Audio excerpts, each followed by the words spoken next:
Welcome to the first episode of the Limitless Property Podcast. Today, we've got a story of an investor with 18 properties, $35 million portfolio, and a $400K passive income, plus having the best-selling property book since its release in Australia. His name's Lloyd Edge. He's here today, and I'm keen to get into it. Lloyd, how you going? Fantastic. I'm really looking forward to it. I'm going to go back to early days. You left school. And what was your first job? How old were you when you left school? What did you get into? Yeah, well, I grew up on the land in Orange. My parents had a farm there, so I had a great lifestyle. Riding motorbikes, riding horses. What type of farm was it? It's a hobby farm, so it was 100 acres. So it wasn't a massive farm, but we did have horses. So my parents had a Palomino horse stud and a Murray Grey stud. So we used to breed cattle. That's like that. Great. But yeah, great lifestyle. And I played music. And I played golf in high school. I went through the year 12. And at the time, the funny thing is that music was pretty much everything I did during school, but it was actually my second best subject. Okay. In the HSC. What was first? My first maths. It was economics. Oh, well, there you go. So that came into play a little bit later on because at the time I didn't even think about doing anything finance-wise. So for me, I didn't really have any career guidance. Probably the careers advisors just said, "Well, you're good at music, so why follow your passion." Study music. Yeah, follow your passion. That was terrible advice, really. Yeah. But so I moved to Sydney and I studied music. Went to the Conservatorium of Music. Did some qualifications there, and then went out and did some gigs. Which ended up becoming a teaching job, and I fell into some sort of teaching full-time, conducting bands. So that was cool. What I was doing during my formative years in my 20s. And you were teaching at high schools, and while teaching, you bought your first property. Is that right? I did indeed, yes. And I didn't have a passion for that because when I was quite young, I really didn't have any money, so I was on what was called study back then, which is basically the allowance, that was means tested. But my parents didn't really have much money, so they couldn't really give me much money to live on. So I was just living on this fortnightly paycheck I was getting from the government. I had nothing left after I'd paid for rent and maybe put a bit of petrol in my car and things. So I was often living on ice cream cones and I just didn't have much money and things like that. So I was basically just trying to make a bit of money, and I was always very frugal and very good at saving, which is something that I probably learned from my parents, and even something that I'm good at today. So even today, I won't waste money on really expensive clothes or shirts. Yep. I'm sure I've had this shirt for a few years. Yeah. But it was only in it took me a long time to sort of save a deposit. So unlike a lot of people that might have a secure job, I was more in my late 20s when I went to buy my first property. And of course, without any proper guidance, I went and bought a property to live in, and I had a borrowing capacity of, I think, just about maybe a bit under 300,000 at the time. So I went and bought a unit to live in. Yep. In Sydney. And what suburb was that? In Rockdale. Rockdale. The airport. Yep. And so I bought that for about 250,000, and that was actually my first property. Cool. Righto. And that was as an owner-occ? That was as an owner-occ. And I lived for about 4 years. Yep. And I'd already been living in that area. So again, doing something that I probably don't advise people to do now is buy a property close to where you're living. But I lived in the area, and then I found a place to. It was a new apartment, but it wasn't off the plan. It was just it had already been built, and I got it for a pretty good price because I went and sort of spoke to the developer directly, got a pretty good price on it, and I lived in that. But it was close to the train station, close to cafes, close to the water. So down at Brighton Sands, so location-wise was quite good. That in itself would play a pretty pivotal role in that property. Yep. And that was by accident because I knew nothing about what I was doing, and I was only looking for a place to live in and not to invest. And how did that perform, that property? Yeah, so that ended up, I guess the first couple of years not doing much because I bought it just after the time the cycle wrong. The cycle was totally wrong because I bought it just after the Sydney Olympics. Yep. And it was a funny story. I guess the story back then is the same as what the story is these days. People say, your property's too expensive. You should have bought 10 years ago. And it's the same thing then. I was buying a property for 250,000 in Sydney, and people were saying, you should have bought before the Olympics. So before the Olympics. Growth's been had. It's only 150,000, right? So bought it the wrong time in the cycle. Didn't really do much. But then it did get some growth, but I didn't understand how finance or anything worked. So I thought, this place is getting a bit small for me, so I think I might have to sell it, buy something bigger. So you sold it? No. You didn't? Okay. I went and I happened to speak to my broker and said, this is what I want to do. And he said, no, you don't have to do that. Yep. You can keep the property and we'll do what was called a valuation on it. And this is when you discovered equity. And I discovered equity. Yes. I discovered that, well, I can look at how much loan I've got owing on the property and what the property is currently worth, and it has some equity in it. So when we looked at that and the potential to rent that property out and the rent it would bring in, my broker looked at my borrowing capacity, and I had borrowing capacity then to buy another property for probably a similar price. So I ended up renting out Rockdale and then buying another property, which was out in Ingleburn, which is out near Campbelltown. Okay. And that was a little... so that was another owner-occupied. That was another owner-occupied. And that was in Ingleburn. That was in Ingleburn. So I was doing all these little owner-occupied type purchases, and that was a long way out. And you obviously rented Rockdale. And I rented Rockdale out. And at this stage, are you thinking, all right, I've got an investment property, I've got an owner-occ, I'm going to build a portfolio, or you just sort of did it because that's how it happened? The bug started to hit me after that, Okay. I think. When I was living in Ingleburn, it was interesting because I was teaching in eastern suburb schools, and Ingleburn's a long way out. So if you drive the M5, it's like 2.5 hours each way. Mm-hmm. So it's like 5 hours travel. Yep. So I bought a motorbike. Yep. I grew up on motorbikes, so I thought it was time to get back onto a motorbike, and then I could just ride up the side of the M5 and avoid all the traffic. So I managed to get to work at about 45 minutes on a bike. So I made that work. That's when the investment bug started to hit. And how did that investment bug hit? Because this is what, 2005, 6, 7? Yeah, it was. Something It was around like about 2007. Okay. And that's when I started to think. I started to do a lot of research and reading. There wasn't as much back then to There wasn't, get no. hands on. So what did you do? So there's a bit around, but I was really interested in building wealth because for me, I'd always imagined I'd become quite wealthy in the future because I always had this thing about, like, I don't earn much as a teacher, but I was single at the time, but I wanted to set myself up for the future. But I knew I was going to be able to do that, but I didn't know really how at the time because I knew I wouldn't be able to do that through teaching, but I knew I was good at saving. But what I was starting to learn is that you can't just, you can't save your way to wealth through what you're earning and stuff like that. So I did a bit of work around that. And then I decided, well, how about I build a positively geared property portfolio? So what I need to do is start buying positively geared properties. Yes. And that's famous last words. So what happened next was I thought, now who's going to help me do that? So back in those days, there was not very many people around that would help out. But I did look up some companies, and there was a buyer's agent. So there was buyer's agents back then? There were buyer's agents back then. So I contacted a buyer's agent, and I said, this is what I'm looking for. I want something that's going to, more than cover the expenses. I want it to be positively geared. I want money back in my pocket. And then I want to achieve financial independence by buying lots of these properties. Yeah. And this one was... So he went and found me a property, which was in central Queensland, in a little mining town called Blackwater. Yeah, beautiful.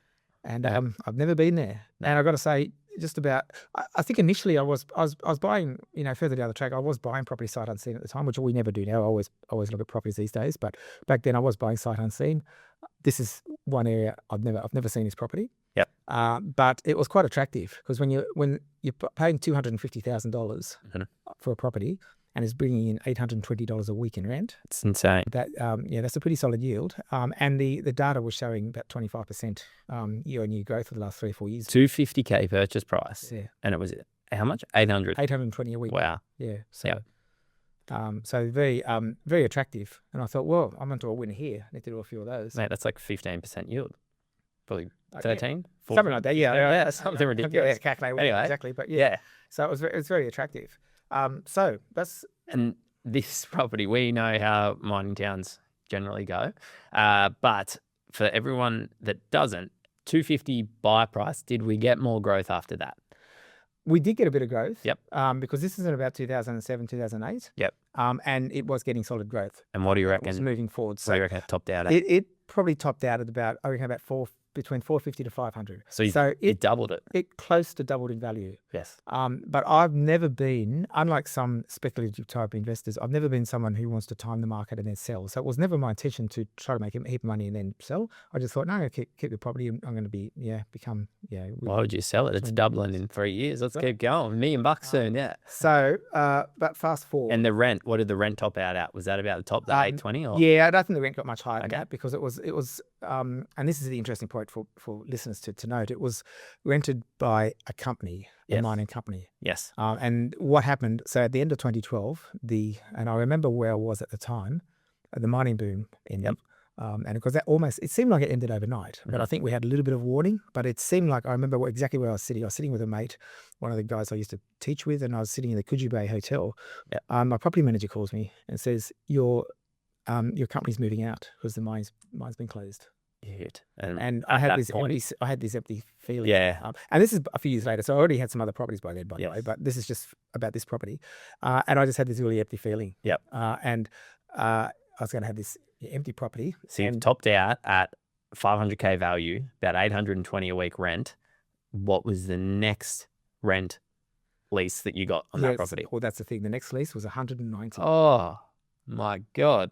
And for everybody's benefit who's listening, that's because when you got these artificially inflated prices, when the company isn't there to prop things up, the average household income in that area is not going to support that kind of rent. So when the next family moved in, which I think might have been a single gentleman at the time, that was the rent, and that was the going rent in the area all of a sudden. I was fortunate that I only had one of these properties, and I never ended up buying another one like it, because I did, after I bought Blackwater, I thought, this is cool. And there's a lot of people that did, and then a few years later we seen them on a current affair. We did. Whinging that the bank was the problem or something as well. Did. And there were a few people that bought those sort of properties in Perth, or not Perth, but all around South and Port Karratha, Kalgoorlie, whatever. And some of them had 10 properties. And these were properties that were literally a 4-bedroom house that had a value of $4 million on it, but $4,000 a week in rent. That suddenly would overnight would be a $4 million property that would literally just go down to like a $400,000 property. It was because yours is one thing. You bought in for 250. So say you bought in with 200 grand debt, 220, whatever it was. But when they're buying in WA, in those Karrathas and stuff like that, they're buying properties for $1 million plus that we're renting for 2-3 grand a week, whatever it is. But then the value dropped in those from $1 million to 200 grand, 250, whatever it was. So your mortgage is still 800, 900, $1 million, and your rent goes from 3 grand a week down to 400, 300, 200, whatever it is. And people were left with huge amounts of debt, and you sell a property and you wouldn't get back what you owe on it. It was absolute catastrophe there.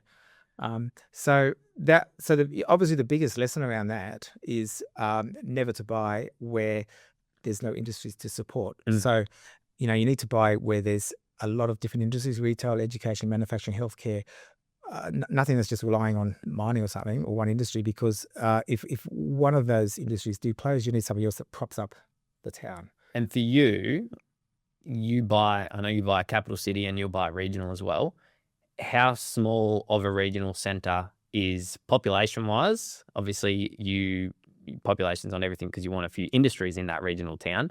But what level of population would you go down to in terms of purchasing a property? Or have you gone down to? Yeah, look, I usually look at your risk tolerance might be a bit more than a client or whatever for yourself. Potentially, but generally 20,000. Okay, 20K. Now, there's a couple of areas that we've looked at that maybe have over 10,000 population, but it depends what's going on in the area.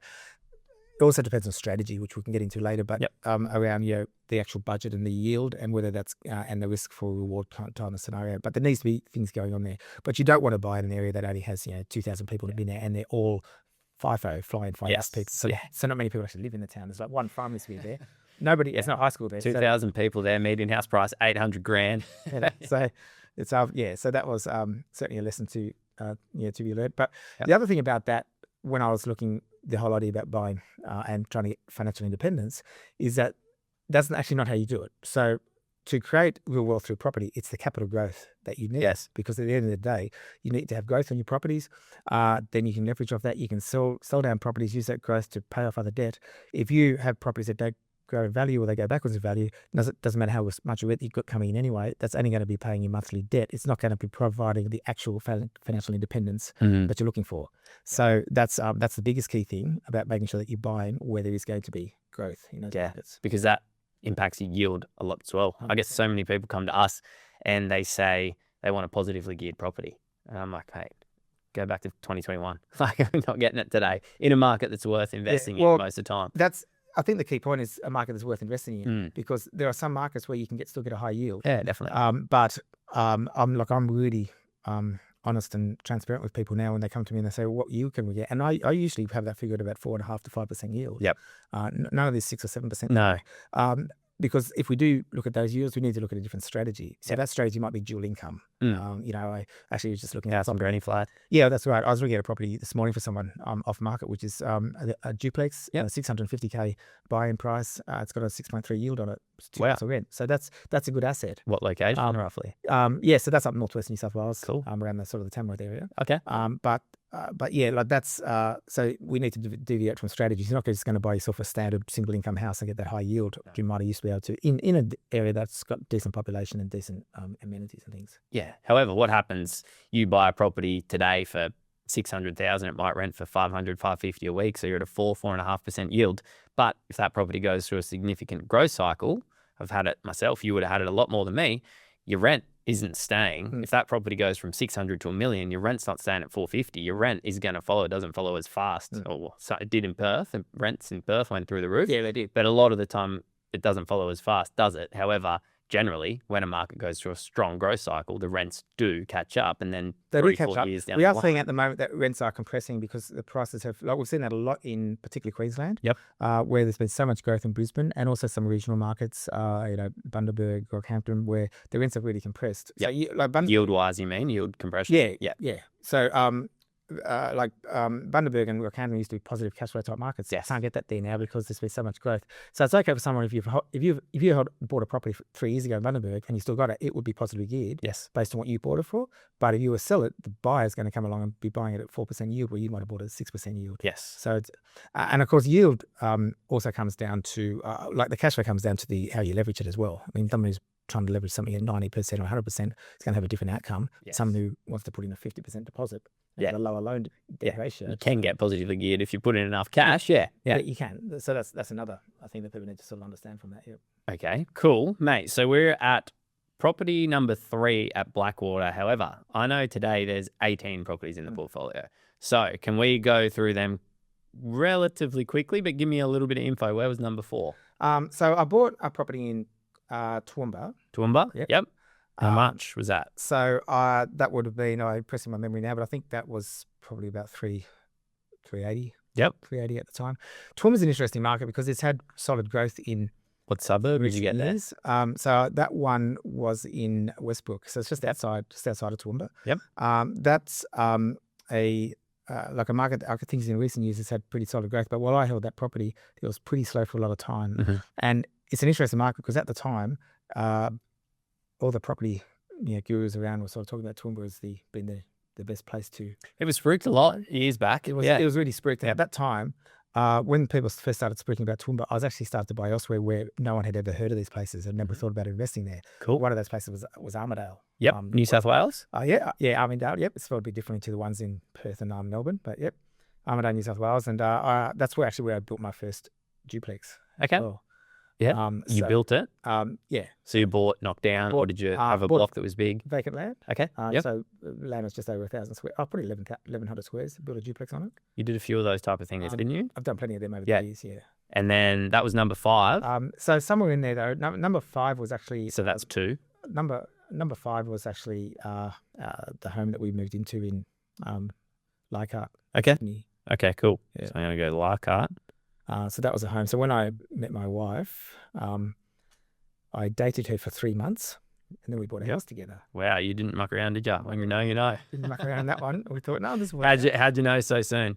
It's sort of one of those things, and it's a very risky thing. So I wouldn't advise people in that He's already got 5 properties. These days I always talk to people about estate planning and what people should be doing. You should be speaking with this lawyer about this and whatever. But at the time, I just thought, no, it feels right. And the risk was really on me because I had, at that stage, I'd actually paid off my Ingleburn home. Yep. So I had, and that was all in the offset account. So I had the loan open, but I had 200,000 sitting in the offset account for Ingleburn.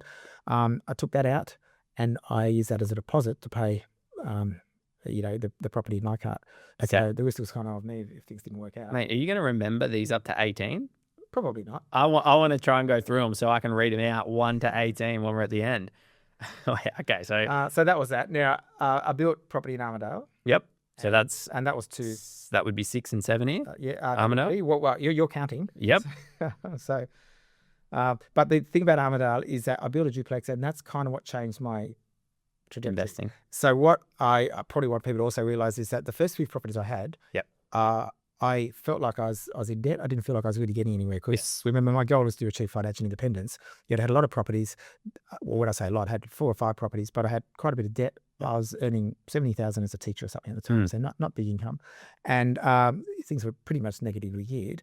And I thought, how am I going to get from here to where I really want to be? Yes. So that's where we really start to look at value add. And the Armadale one, you bought vacant land for roughly how much? 159,000. Wow. Okay. And you built a duplex for and how much? A duplex, and the duplex build cost 440,000. Okay, so you're all in for what, 610 roughly, and then rent wise. Rent wise, at the time, you push them. I think they're probably about 400, just under 400 each. Okay. Rent. And that it was pretty positively geared, but these days, so I've still got that property, and I know they're now rented for about 550 each. So it's gradually increasing rent over the years. But there's pretty good cash flow because I've paid down some debt, and it's got good cash flow. But the kicker for that property was that when I built the duplex, I had it subdivided, so through a strata subdivision. And the equity I made on that was 140,000. Right, now, straight after completion of the build. So in years since, I've made more than that, and I've had clients make more than that. But at that time, that was massive. That was massive because I was earning 70,000 a year. 2 years salary. So 2 years salary. And that was a penny drop moment. Yeah, it was. It was just like, well, I'm onto something here. I need to try to repeat this process.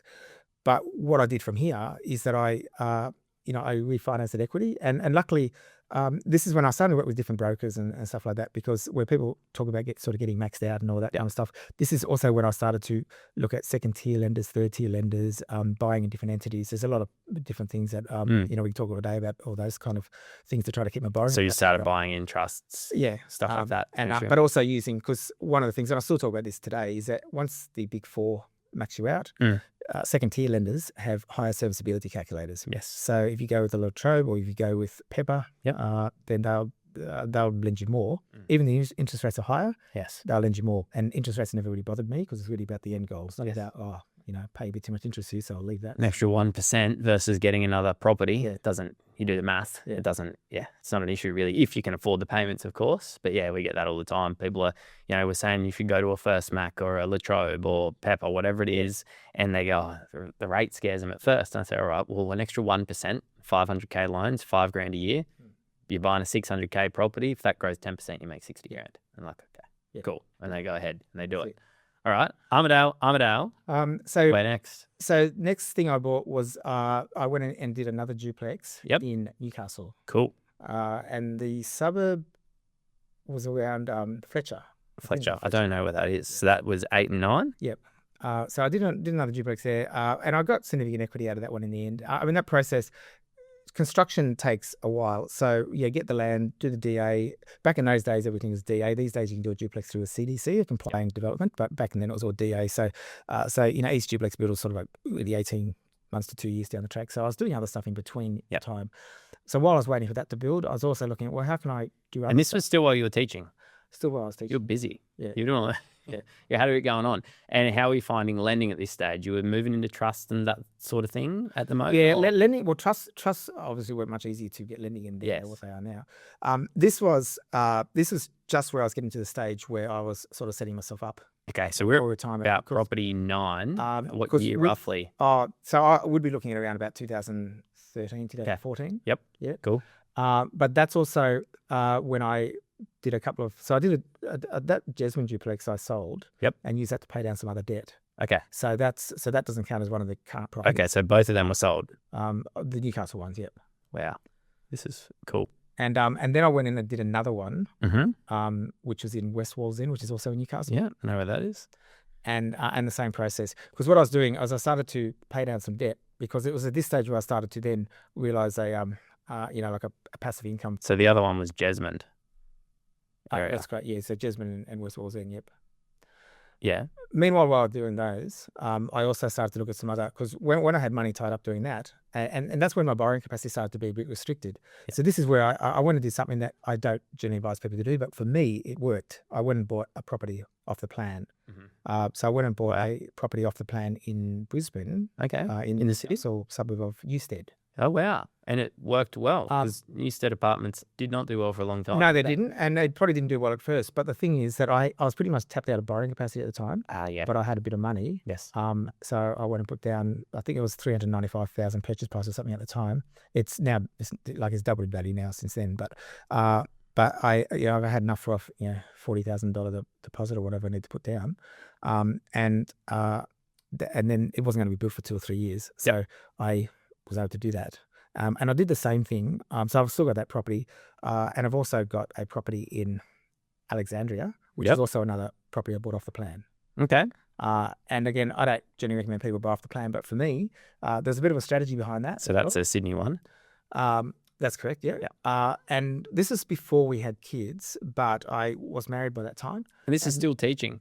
I'd actually or did you quit teaching? Finished teaching around that time. Okay, so you quit teaching. This is the interesting part. So we're at 10 properties, roughly, and you quit teaching and you had the properties. Did you have any passive income at that? I did, yeah. So you quit teaching? I quit teaching because the passive income I had coming on was, I probably had about 12 properties. So there's probably a couple more in that mix because I did have a property in, I had another one that I bought in the mix at, Wall's End. I bought a house in Wall's End, which I was going to put a granny flat on. House in somewhere? So that's in Newcastle. That's separate to the duplex builds. But that one comes back to after the Armadale. That's probably around probably 8 or 9. Cool. Yeah. So in terms of remembering the exact order, but yeah. So I had that there. And I also had another property out at Campbelltown as well. Okay. So, and the Campbelltown one you bought prior to quitting teaching or after? But prior. So these are the ones that helped with the setting up my cash flow. So you quit teaching and you had how many properties, you reckon? Yes, I had about 12. That's a lot. About 12 then at the time. And I had, now, obviously, lending's a bit harder these days. It's really hard for people to get, that many properties and stuff these days. But it did allow me to have that sort of passive income. Yep.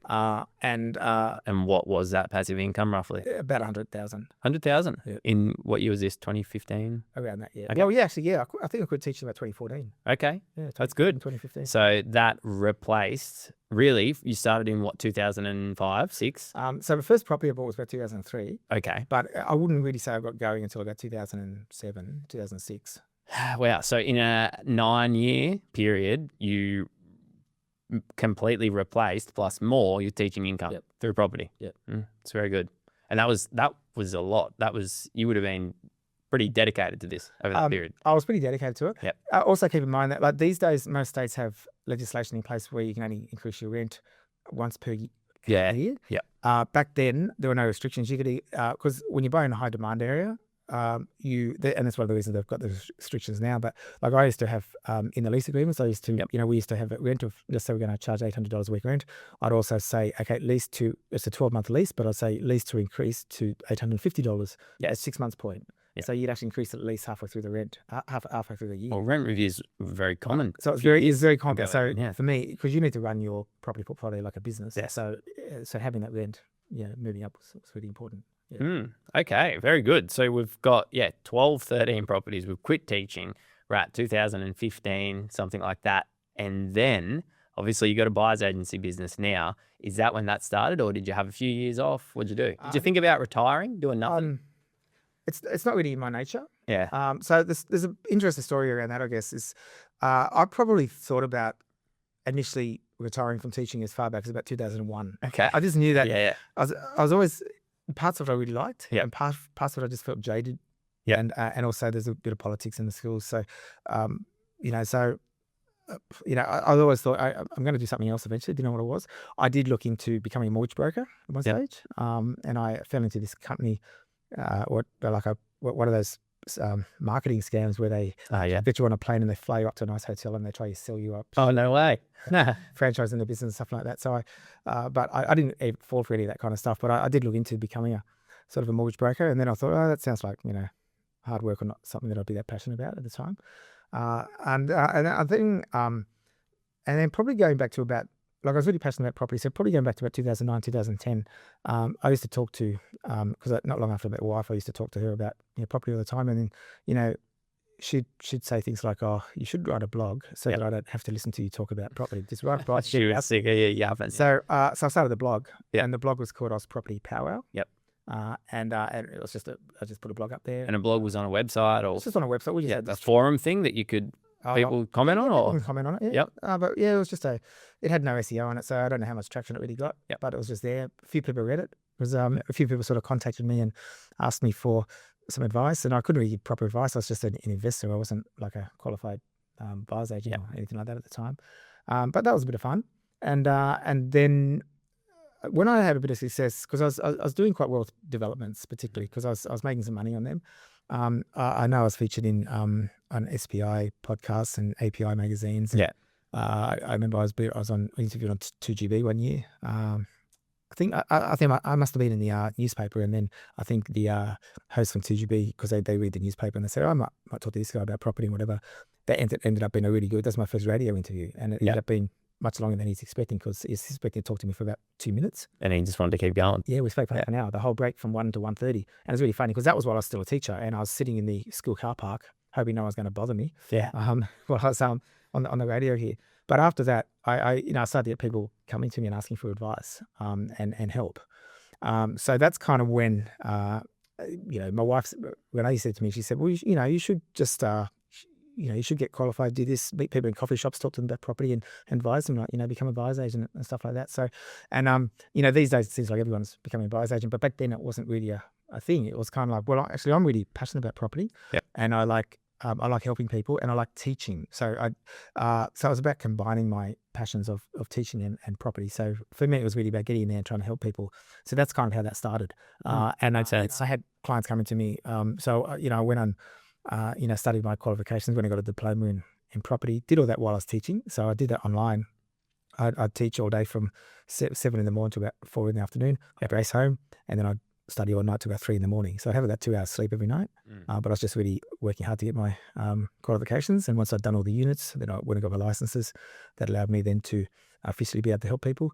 I started the business. So taking time off didn't interest me. It's not really my nature. Even now, it's just like I like being busy. And what I did do, as soon as I remember when I started my business, my wife was actually just actually putting through all the stuff, all the official stuff to get it started while I was away, because I went on holiday with a mate and climbed to Mount Everest Base Camp. And then I sort of came back, and even when I came back, then I had more calls from people saying, "Oh, mate, you can't really sit still very well, can you?" Yeah. So that was where that was. Yeah. Okay. Cool. Very good. So we started the buyer's agency, and obviously that started getting traction, going well. You wrote a book, all that sort of thing. Now it's going extremely well. A lot of clients doing good deals, all that sort of thing. I want to finish off this portfolio situation. So we're at 13. What was after Campbelltown? So I bought a property in Gorican, which is on the Central Coast. Yes. I've never known how to say that. I've seen it, but there you go. Gorican. Yeah. Probably Gorican's probably the right I thought it was Gochran. Oh, it might be. I don't know. I've been saying it wrong. I don't know. Yeah. Cool. So bought a property there. That was actually a dual income property. So that probably counts as 2 properties. Okay. Yep. It was a duplex, but sitting on one title. Yep. But it was bringing a good cash flow. Yep. Now around this time, I would have also bought our dream home. Yes. Which is something I talk about a lot. So this is where we're in Leichhardt. Yeah. And then I had this thing about we were living on this cute little house at Leichhardt. It was on a really busy road, and we didn't have any kids at this stage. And we thought, we can't bring up kids here. And we started to look around and thought, what do we really want? And this kind of stems back a bit, because one of the reasons I got really passionate about trying to build wealth in the first place was because I was teaching these schools where people had a lot of money and they lived in big houses and drove nice cars. And I was always interested in how to build the wealth to be able to do things like that. So that's always been my interest, and that's partly what gave me that investment bug in the first place. And the owner rocks on the water somewhere? It is, yeah. Yep. So we ended up, but we didn't target a specific area. We just targeted a property that we liked. So we were looking everywhere, eastern suburbs, Hunters Hill, down south. So, but we ended up buying a property in Lillipilly. Cool. Which is down near Cronulla. So that was that's on the water. Yep. And that's still there, dream home. That's the dream home at the moment. Yeah. And my wife keeps saying that she wants something else. I don't know what else she wants.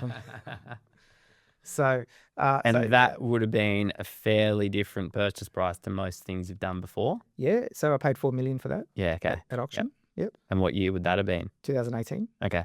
Yep. And what would that be worth now, do you reckon? Yeah, about 7.5. Yeah.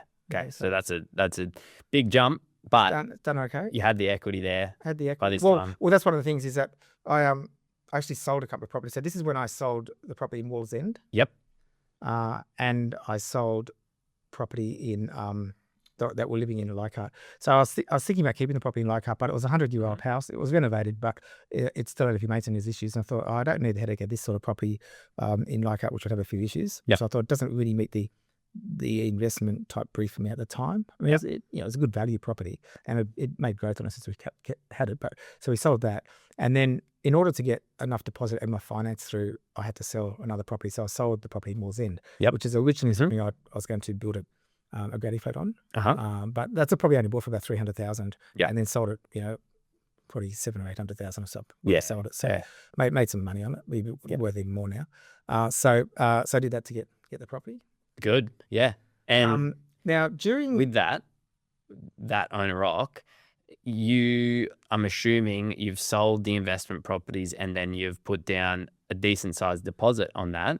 I did. And then did you go back and redraw, or what's the situation there and how are you running that? Yeah, so I put down, I think it was just under $2 million. Yep.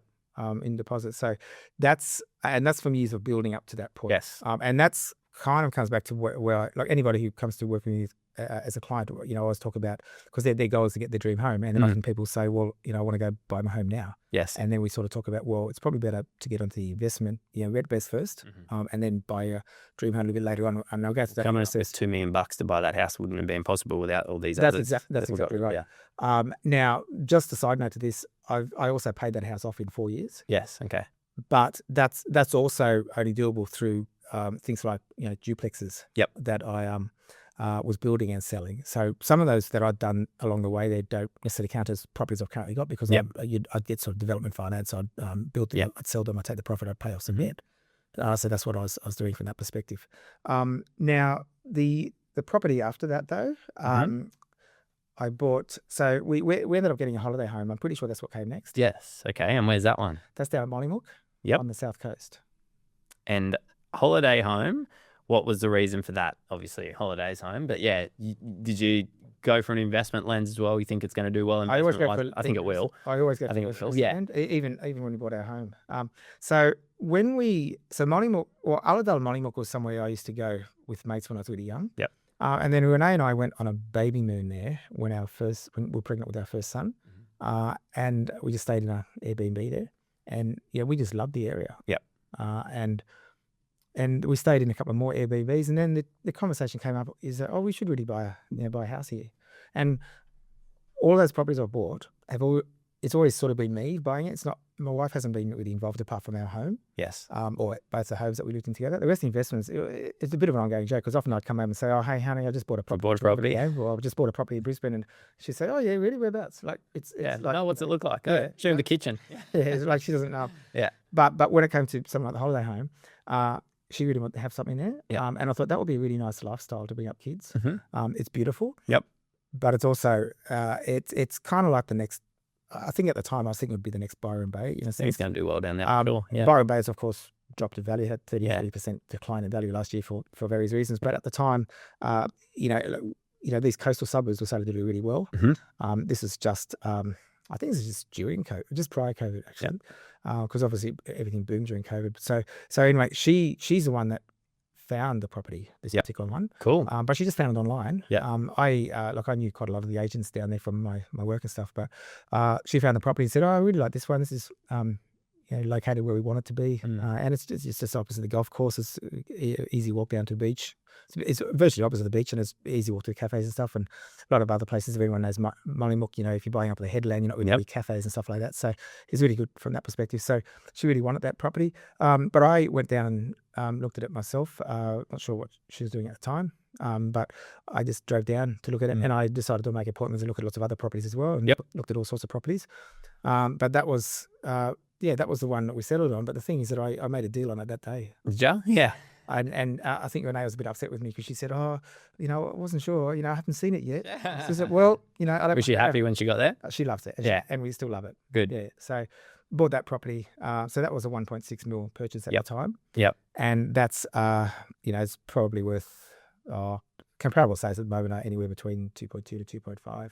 So it's interesting because you got the 7.5 mil owner occ now on the water in Sydney, and then you got the holiday home down the coast that's worth a few mil as well. But that's what everyone wants. You know that's what everyone wants. They want that.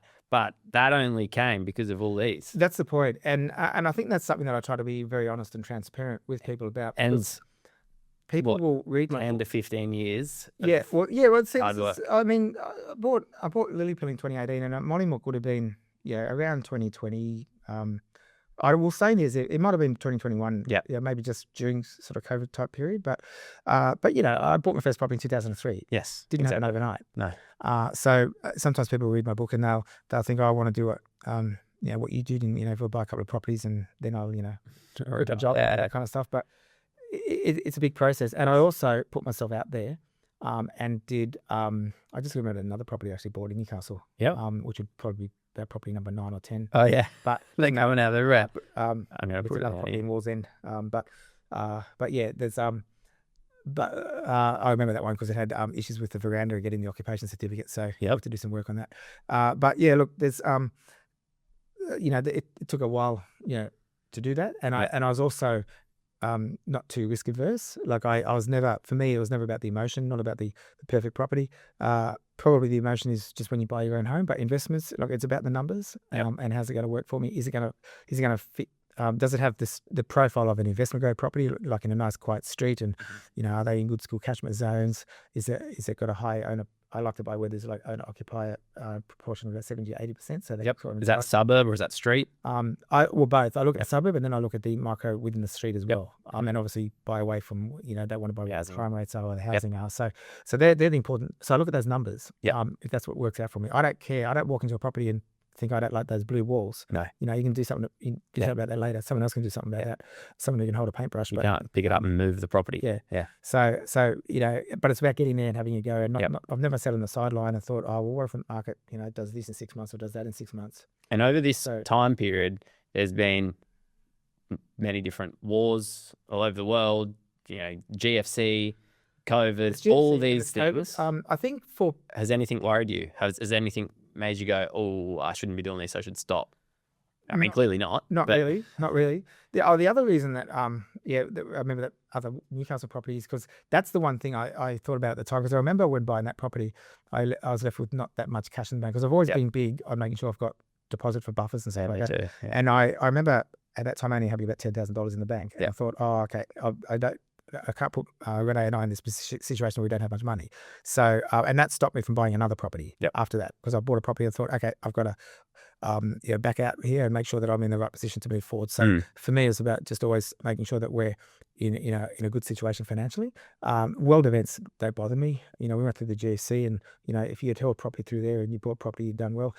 For more recent times, we've got the COVID, which, people were scared of COVID and things like that. But people who bought during COVID, as history tells us, did exceptionally well. Crazy. Yeah. And, for me, like on a personal level, I guess with my business, I didn't know what was going to happen, because I released my first book, Positively Geared, edition 1, pretty much the same in COVID. Day that lockdown occurred.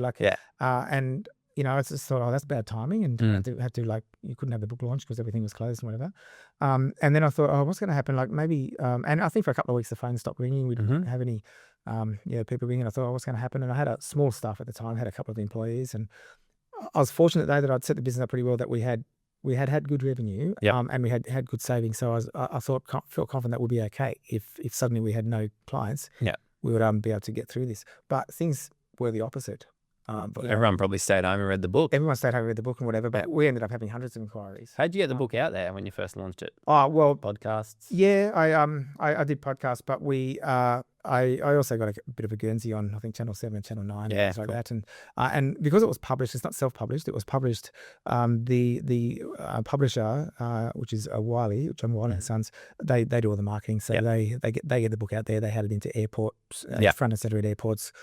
It was in, obviously on Amazon, but also in QBD and Collins and or Booktopia everywhere. Mm. But yeah, like Cool.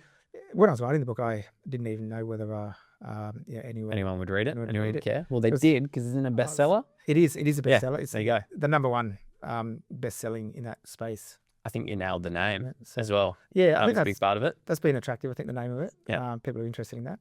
But for me, I actually wrote it just to tell my story. I didn't really write it as a marketing tool at the time. I just thought one day, I had a bit of an epiphany. I thought, I want to write a book and, tell people where I came from. Yep. That I did start with not much. Yeah. And I know there's a lot of stories around of people that, have, really humble beginnings and they become rich. But, I kind of got a true story to tell there. Yeah. And I've got the evidence. Everyone's much poorer when they become successful and they go on a podcast. It wasn't middle class. I was born in the gutter. Yeah. Tent. It's always the rock bottom that gets told. Yeah. So I've got 18 properties here. Is there any more there? Yeah, there's two more. Yep. What else we got? So the next one I bought was in Manly West. Oh yeah, in Brisbane. So that was a 5-bedroom house. That was a lucky find actually. And we were buying a lot of properties around. And at this stage, Manly West, Wynnum. didn't really need any more Yeah. properties. But yeah, we're buying a lot of properties for clients in that area around Manly. Is it Brighton up there as well? Is it Brighton? Yeah. I got one in Clontarf over the bridge in Redcliff. Yep. I bought that in end of 2019. Okay, yeah. That area's done unreal. Yeah. Same as It's all going really well. Yeah. Yeah. But I didn't really feel like I really needed a property. But I was buying some properties for other clients, and when I went and inspected them, I thought, this is really cool. I've always loved Brisbane. I already had properties in Brisbane at this time. And then I thought, I'd really like to have another one in Brisbane. So I went and bought this one in Manly West, which was lucky because it was a good find because it was a 5-bedroom house. Okay. Not just 3 or 4. And what year would this have been? So this would have been it was recent. It's probably about 2023. Cool. 2023, 2024, and 2023, I think. And 5-bedroom house. So the yield on it is good because it's getting $1,100 a week in rent. Oh, wow. And what'd you pay? 1.3. Yeah. Cool. Cool. So for Brisbane rental yields, that's pretty strong. It is. Yeah. Positively geared because I've got a loan on it, but only about 50% loan. Yeah. Okay. And then number 20th property. So that's a block of land I've got at the moment. Okay. And where's that? That's down at South Coast, Merimbula. Oh, yeah. Sapphire Coast. Merimbula. Yep. Wow. And I'm looking to build, so that's in process at the moment, but I'm looking to build townhouses. Oh, wow. How many? I'm hoping for 6. 6. But maybe only 4 or 5, depending on what I can get through. But the plan is to have How big is the 6. block? The block's about 1,500. Yep. But if I get 6 townhouses on there, the numbers work out pretty well because I'm getting the block for about 800. Cool. And then the build price is about, I think, that's about 2.5. Okay. So you're at 130 a piece for the land if you get 6. So, but if the market's okay, they'll sell for about $1 million each. Oh, wow. Yeah. So there's profit in there. Cool. Obviously, if the market's not that strong at the moment, but it has been strong. It's dipped a bit since COVID. So just watching that at the moment. And if I build less, because there's a bit of an easement that I've got to sort out. Yep. I might only be able to get 5 on there, which means that the yield will be or less, or the sales price will be a bit less. That's kind of a current sort of project. Yep. Can you go 5 and go a little bit higher spec or something like that, or? I'd be going pretty mid to high spec anyway. Yeah. So Good. Just it comes down to numbers. So that's kind of where That's another one that you're doing a 6 townhouse development, which is the biggest development so far. Yep. Is that right? That's the 20th, or I don't even know if we're at 20. Well, roughly 20th property. Yeah, I think maybe a couple of those other ones. I think one of those Newcastle ones I've sold, the one I was telling you about before. Yeah. Because I think I've got about 18 at the moment. So there's about 18 now. Yeah. So property portfolio so far is Rockdale, Ingleburn, Blackwater, Toowoomba, Leichhardt, Armidale, Jesmond, Wallsend, Newstead, Alexandria, Campbelltown, Cochrane, Lillypilly, Mollymook, Wallsend, Manly West, Merimbula. Is that correct? That's roughly. That pretty good. I don't know if that's the exact order. I know that last Wallsend one was meant to be number something, and 12, not number 18. Those properties are worth a combined. Oh yeah, the value. Roughly. I think they're sitting about 35 mil. 35 million. Yep. Do you know how much debt? Oh yeah, the debt, because I worked out the other day, they're about 35% LVR across the board. Wow, so you got 10 mil, so 11 mil debt. Yeah. And passive income. Have we got passive income on the portfolio? We do have passive income. So passive income sits at around about $400,000 $400,000 a year. Yeah. It's all right, isn't it, Ariel? That's not bad. $8,000 a week passive income. Okay, so you have started as a school teacher on 70 grand, and in a 20-year period, 20 years, Yeah, 22, 20 since 2003, right? So it's over 20 years. 22 years. You've gone from 70K as a school teacher to owner-occ at 7.5 mil, holiday home at 2.5 mil, something like that, and a passive income of $400,000. The holiday home is also doubled as a Airbnb, of course. So there you go. That adds to some of the cash flow. Yeah, that's why I got you on the podcast, mate. That's good. That's a very good story. It's going to be hard to beat. Lloyd, this has been a really good episode. What would you say for clients that are coming to you now? Obviously, we've just talked about what you've done, which has been pretty crazy, pretty good. What's the strategy for clients these days? Is it similar? I don't think it can be as quick realistically for most people. You know what I really want people to understand? What would you... You don't need that many properties. No. You need to look at what your goals are. So the first thing I always ask people is what you're actually trying to achieve. Yeah. It's not really about the number of properties. Mm-hmm. People don't need to have hundreds of thousands of dollars a year. Maybe they do, whatever. But I love property, and I've been able to keep sort of buying property. And also for the benefit of people, in terms of being transparent, because I run a business now, I've got good income that allows me to service buying properties. Yes. So for the average person who's listening to this and they might earn 100K, they say, how can you possibly buy 20 properties?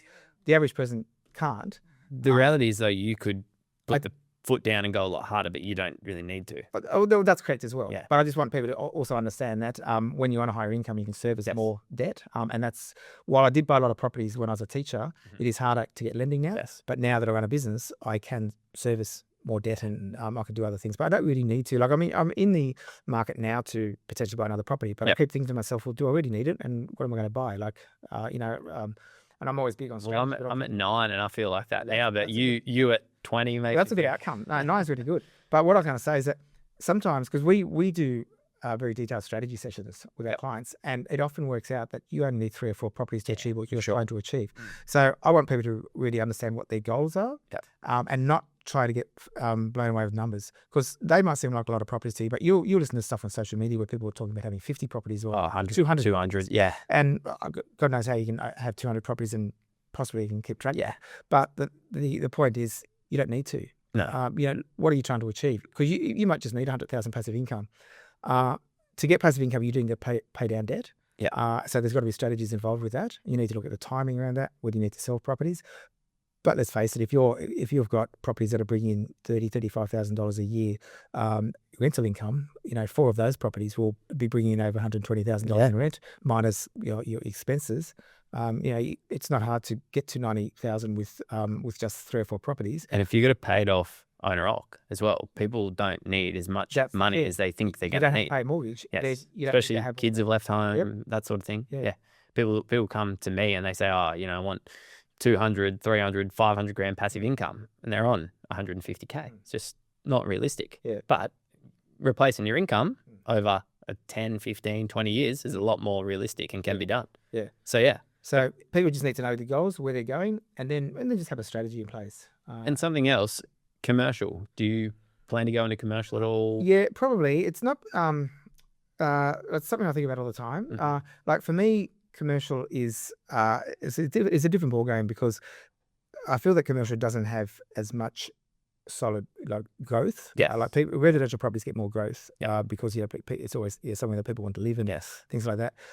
Commercial is obviously good for yields. So for me, the thing that's stopping me from doing that at the moment is probably because I've got pretty good income coming from my properties. It's pretty stable, and I've got the business. So if I went into commercial, I'd be just sort of looking for something with, it would be higher yield, and I guess that's where there is a little bit of risk, because while you can have a tenant for a long time, if they do move out, it can be harder to get another tenant. Yep. And like we saw during COVID, nothing worked during commercial stuff. So for me, I do recommend people get into and start looking at commercial once they've got a good asset base of residential properties. Yeah. But yeah, for me, maybe not at this stage. But look, I'm still paying down debt, but I'm still buying properties. So I'm still sort of open to it. But I've always been big in the development space. But development is much more expensive these days. So we've always built a lot of duplexes and things for clients in our business, but we limit that now. Like at one stage, I think I was probably running about 40 duplex developments at an all time. Now we probably do about 5 at a time. So because the numbers just don't stack up a lot of the time. Yeah, it'd be harder to get that profit. So for a lot of those clients that come to us with that, we often talk about different strategies, and a lot of them get into renovations. They might get into subdivisions, or might just buy a good investment property. It's going to get good growth and just change their strategies and things. Cool. And for last note, my audience here is going to be 25 to 40 on average. What's your advice for them? Obviously, might be something like, buy property when you're young, buy as much as you can, but also realizing that you don't need 20, 30 properties. Oh, yeah, 100%. I think like when you're young, you certainly don't need to be in a rush either. Because I was 28 when I bought my first property. Yeah. There about 27, 28, something like that. And I held that for sort of 4 years before I bought my next one. What I think people need to focus on, because strategies are different at different ages. So if you're in your 50s, you probably do need to focus on cash flow. Yep. So you might need to buy something that does yield better. Maybe it's dual income. You need to look at that exit strategy. When you're 25, if you can afford to, just get a good blue chip property. Yep. You don't need to be necessarily, like, if you've got the income to support it, don't try to be chasing really high rental yields or buying in the wrong areas. Just be patient. And again, just understand what you're trying to do. When you're 25, you often don't really know, like, you're not really thinking about retirement. Yes. When you're 40, people generally start thinking, well, I'd like to be retired by 50 or something. When you're 25. But if you can start that at 25 instead of 40, there's a big difference. That's exactly right. Yeah. But I think at 25, you're not really thinking that much about. Yeah. Because I speak to a lot of younger, like 25-year-olds, and they don't really know what passive income they want, but they know they want to get into property. So it's about just getting some good assets. Yep. But the asset selection is really important as well. Mm-hmm. So apart from strategy and goals, just get the right property. Get the right help. Check out get the advice. Get some advice. But I reckon, listen to podcasts. Listen to podcasts like this. For sure. I just read books. Just get and also reach out for advice. I mean, there's obviously plenty of people in the industry, whether it's buyers agents and stuff, and they're not necessarily for everybody, but often they are. So but you need to. The other bit of advice there would be to work with someone who's kind of done what you're trying to achieve. So don't work with someone who hasn't built a portfolio themselves, or has built 4 properties in 18 months, and then next thing gone and done the week-long course, and now as a buyer's agent. That's right. Yep. And I think your story is good. I mean, you've got 9 properties. Yep. So I think that's actually really good. People come to you, you've got experience. So that's kind of what people need. Yeah, you don't want someone who's and you need to be careful of advice where people say, my client bought 6 properties in 6 weeks. Yeah. Nobody needs that. No, who cares, right? No. There's not. That also, anyway, what are they buying? 6 properties in 6 weeks, $150,000 units in Mount Isa? Yeah. It's not. That's the thing. So just be careful of what you read about. Yeah. Because if it's too good to be true, it usually is. Yeah. And even when you look at my portfolio, I've been at it for well over 20 years. Yes. So, a lot of properties, but it's been building up. I've used different mortgage brokers over the time. It's so there's a number of things go there. It's not. You just need to be very careful of what you read and what you believe. Yeah. So on a final note, it would be get into property early, seek the right advice, and get in when you can. If you're ready to buy property, buy. Get your finance in place and buy. Like, the best time to buy was yesterday or 10 years ago. Yep. The second best time is now. So don't wait. Don't worry about what's happening with world events or anything like that, because you need to look at your goals. There's always a good opportunity. Yep. So get in there and have a go. Cool. I like it. All right, Lloyd, thank you. That will do us. Much appreciated. Thanks for coming on, and I'll talk to you again soon. Absolutely. Thanks so much. Thank you.